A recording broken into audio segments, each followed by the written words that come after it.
Dear Ambassador Galanti, distinguished members of the Italy-Thailand Business Forum, distinguished guests, first of all, allow me to thank the Italian Embassy in Bangkok for organizing today's meeting of the Italy-Thailand Business Forum. I'm delighted to attend for a second time this event after the in-person edition held in Rome in May 2019. I express my congratulations to this forum supported by both embassies in Bangkok and Rome that has demonstrated to be a useful tool to boost trade and mutual investments between our countries, but also personal relations among its members. Since our last meeting, we all have gone through difficult times. The outbreak of the pandemic has deeply challenged us. Governments were called to cope with new and unknown problems and to manage an unprecedented situation and international context. As you remember, Italy was the first in Europe to be strongly hit by the sanitary emergency due to the COVID-19. I'm proud to say that we managed to overcome one of the darkest moments in our recent history. Today, in Europe, other countries look at Italy as an example for managing the health emergency. In this regard, I welcome Thailand's decision to reopen its borders to vaccinated travelers from over 60 nations. I'm confident that the traditionally intense tourism flows between our countries could gradually and safely resume.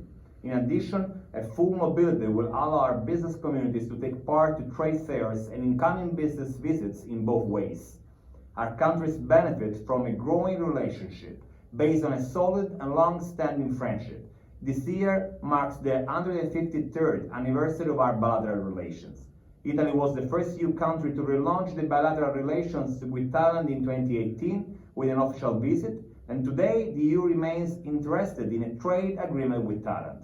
And Italy, within the EU, will pursue an ambitious and comprehensive agreement that could potentially trigger many opportunities for our industries.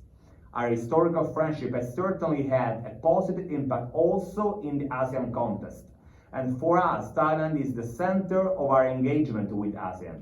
In this context, I would like to thank once again the Thai government for contributing to grant Italy the status of ASEAN development partner last year. We expect that this new partnership framework will deliver concrete and sustainable results. We look forward to finalizing as soon as possible the practical cooperation areas document in order to implement our joint action over the next years. With specific regard to Thailand, we aim at enhancing bilateral cooperation in various sectors such as renewable energies and connectivity, new urban mobility and energy transition, taking advantage of the conducive frameworks of the Thai Bio-Green and Circular Economy and the EU Green Deal.